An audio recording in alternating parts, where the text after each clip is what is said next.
The Galactic Academy orbited the twin suns of Nexira Prime, a monument to interspecies cooperation that had stood for 3 centuries. Within its crystalline halls, the strongest warriors from 100 worlds trained in combat, strategy, and survival. And then there was Liam. Liam was humane, a species barely 2 generations removed from their first contact with the galactic community. While his classmates could breathe fire, phase through solid matter, or crush steel with their bare appendages, Liam struggled to complete even basic physical assessments. His fragile bones, thin skin, and limited strength made him a curiosity at best, a liability at worst. Pathetic, hissed Vexter, a Krillian whose exoskeleton gleamed like obsidian under the Academy's lights. The insectoid warrior had made Liam's life miserable since orientation. Your kind shouldn't even be here.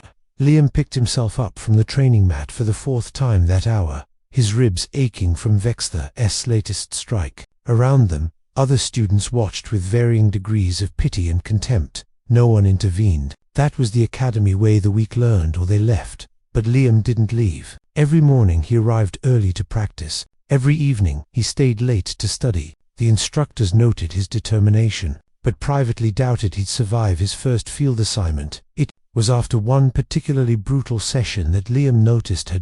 Eve sat alone in the Academy's botanical garden, a space designed to accommodate plant life from countless worlds. She was Valdorian, her people known across the galaxy as the most formidable warriors to ever exist. Standing nearly 8 feet tall with silver skin that seemed to shimmer with contained power, Eva was a living legend. Her kind had conquered entire star systems in ancient times. Before choosing isolation over domination, she was also the only person more isolated than Liam. The other students feared her. Whispers followed Eva through the corridor stales of Valdorian berserker rages, of warriors who could tear apart battlecruisers with their bare hands, of a species so dangerous they'd been quarantined to their home system for millennia. The Academy had accepted Eva as a diplomatic gesture, but no one dared approach her. Liam watched as Eva sat motionless, staring at a small blue flower native to Earth, one of the few plants from his homeworld in the entire garden. Her expression, usually stoic and unreadable, held something that looked almost like loneliness.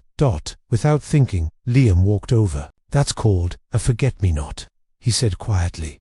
Ava's head turned with predatory swiftness, her silver eyes locking onto him. Up close, he could see the faint geometric patterns that moved beneath her skin, energy matrices that held unimaginable power. Most beings would have fled from that gaze. Liam smiled. "It's fragile but resilient. Grows almost anywhere, even in harsh conditions. Kind of reminds me of home." For a long moment, Eva said nothing. Then, in a voice like distant thunder, she spoke. "Why do you not fear me, human?" Liam shrugged, wincing at the pain from his bruised shoulders. "I'm the weakest person here. If I feared everyone stronger than me, I'd be terrified every moment of every day. Seems exhausting." Something flickered in Ava's eye, surprise perhaps, or curiosity. "Sit," she commanded. It wasn't a request, but Liam sat anyway. They remained in silence for several minutes before Eva spoke again. "Your injuries, from training, from Vexter mostly. He thinks I don't belong here. Do you?" Liam considered this. "Probably not. I'm slower, weaker, more fragile than everyone else. But I'm here anyway. That has to count for something." Ava's massive hand moved with surprising gentleness to touch the forget-me-not. "My people were not always isolated," she said, her voice softer now. "Once, we were part of the galactic community, but our strength made others fear us. One incident of Valdorian who lost control during a diplomatic mission, and we were deemed too dangerous. For 300 years, I am the first of my kind permitted to leave our world." "That's not fair," Liam said. "You shouldn't be judged by someone else's actions." Eva turned to him, and for the first time since arriving at the Academy, she smiled. It was a terrifying expression on her alien features, all sharp angles and silver light, but genuine nonetheless. "You are either very brave or very foolish, Liam of Earth." "Probably both," he admitted. But from that day forward, an unlikely friendship formed. Liam would spend his free periods in the botanical garden with Eva, sharing stories of their respective worlds. He told her about Earth's oceans and forests, about humanity's chaotic history and their stubborn refusal to quit, even when outmatched. She told him of Valda's crystal cities and energy storms, of a warrior culture that valued honor above all else. And when Vexter found them together one evening, things changed forever. The weakling has found an even bigger freak to hide behind. The Krillian sneered, his mandibles clicking with amusement. Several of his friends flanked him, eager for entertainment. Liam stood. "Leave us alone, Vexter. Make me human."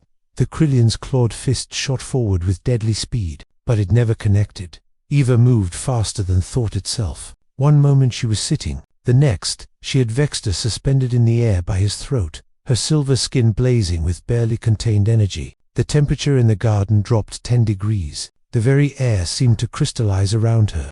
"You will not touch him," Eva said, her voice carrying harmonics that made every being present feel instinctive terror. Vexter's friends fled. The Krillian himself made a strangled sound of pure fear. "Eva, don't," Liam said quietly. "He's not worth it."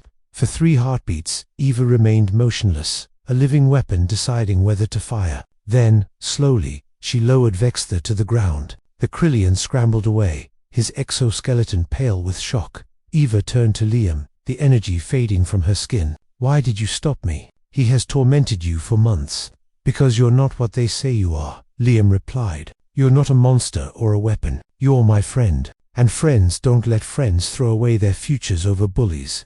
Eva stared at him for a long moment. Then she placed one massive hand on his shoulder, gentle, protective. "No one will harm you again, Liam of Earth. This I vow." Word spread quickly through the academy. The human, the weakest student, had gained the strongest protector, not through fear or manipulation, but through simple kindness, through seeing another being not as a threat or a tool, but as a person worthy of friendship. Vexter never bothered Liam again. Neither did anyone else, and as Liam continued his training, struggling through each challenge with determination, he never faced them alone. Eva was there, sometimes offering advice, sometimes just standing nearby, a silent reminder that strength comes in many forms, and that sometimes the strongest bonds are forged between the most unlikely allies. In the grand halls of the Galactic Academy, where warriors from 100 worlds trained for glory, one human and one Valdorian proved that kindness could be the greatest strength of all. The end.